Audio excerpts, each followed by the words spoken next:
As the world recovers somewhat from the lockdowns and isolation of COVID-19 and comes together again, as Ranmali said, we as at the Graetian Trust decided that likewise, after 2 years of online work, it was time to reconnect. Our aim this evening is to purposefully celebrate good literature. And as a community of writers and readers and supporters of the arts in general, come together to acknowledge and congratulate this year's long and short list and the final winner.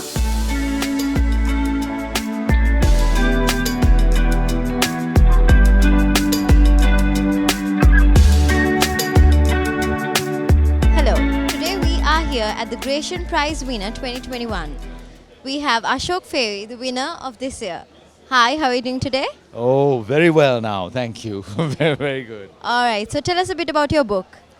It's kind of a strange book. It's not what a normal Ashok Fair reader will expect. It's not just all ha ha he he this time. Sometimes I play it for laughs. This one actually I alternate. One book tends to be very light and very funny. The next one tends to be sad and gloomy. This is one of the sad, gloomy ones, but it has redeeming features. So it's not all crying either. All right, so how do you feel about winning? Oh gosh, I can't believe it. Actually, I can't believe it because 25 years I've been writing and never won a thing, as I said. So the shock hasn't hit me yet. It'll probably hit me tomorrow. All right, so what is your message to the people out there who's willing to publish a book? I think go for it. Go for it. It's really difficult. Publishing is not an easy thing, and really you have to be a little bit mad. It has to be part of your vocation. Not really. Don't do it for the money. Don't do it for the fame, because you're not going to get either, baby. You just have to plug it and plug it. Do it for your own personal satisfaction, nobody else's. All right, thank you so much for your time. By the way, congratulations. Thank you.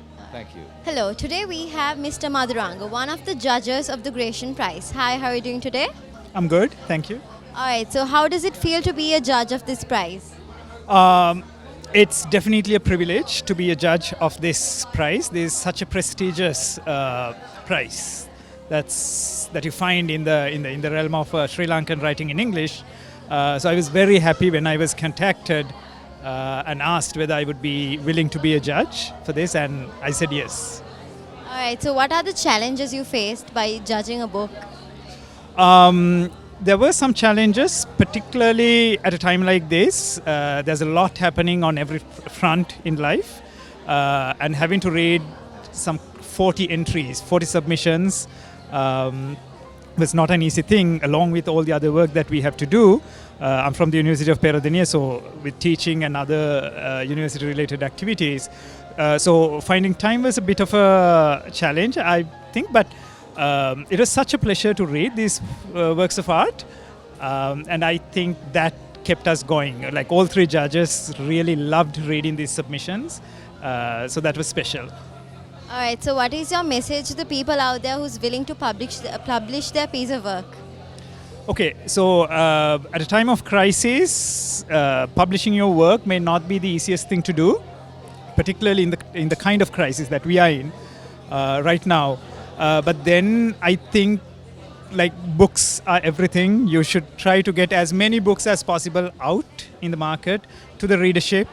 So even with the difficulties that we have to go through these days, I think it's worth giving a try. And that is definitely something that you as artists who do writing, particularly in English, in the Sri Lankan context, because we find a lot of writers in Sinhala and Tamil, but we don't get a lot of writers in English. So I think it's very important that we get the work that we do out to the readership as much as possible. All right, thank you so much for your time. You're welcome. Hello, today we have one of the shortlisted prize winners. Her name is Rizvina. Hi, how are you doing today? I'm doing great, thank you. All right, so tell us a bit about your book. My book is called Talking to the Sky. It's about a Muslim family caught between modernity and kind of a rising conservatism, and also, the backdrop of the story is, of course, the post-Easter attacks. I mean, there was rising, anti-Muslim sentiment. All right, so what motivated you to come up with this book?